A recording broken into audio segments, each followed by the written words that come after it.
Twitter is fighting back at Elon Musk's takeover attempt. KPIX5 anchor Alan Martin is here. He's explaining how something called the poison pill could make it harder for the billionaire to succeed. Alan? Yeah, Sarah, hang with me on this because Elon Musk had to assume that a takeover of Twitter not going to be easy or cheap. The board of directors of Twitter, which Musk is not a member of, just made it more difficult and more expensive.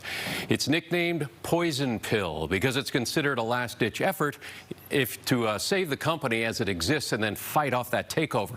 If Musk could increase his 9.2% share to Twitter to 15%, the poison pill would go into effect, allowing shareholders other than Elon Musk to buy more shares at a discounted price, which then dilutes Musk's stake. And he'd have to come up with a lot more money to buy even more shares to take over the company.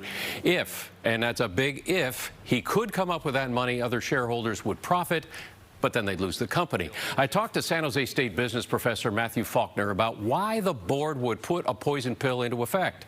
It gives them more time. It puts a little bit more of a roadblock in his way of just acquiring the company on the open market by buying shares the same way that we do. So it gives them a little more time to make that decision on whether this offer is good or not and whether it's in the best interest of the shareholders or not.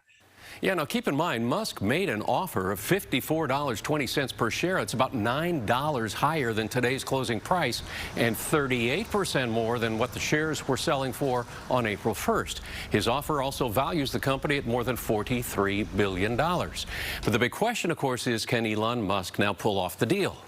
It kind of puts the feet to the fire of Elon Musk to either maintain his position and really go after the acquisition that he, already offered and say, how can I do it? What can I do? Or it gives management the time to not have to make a decision right now. And in the meantime, while they're making a decision, he can't go try to buy up the company on the open market.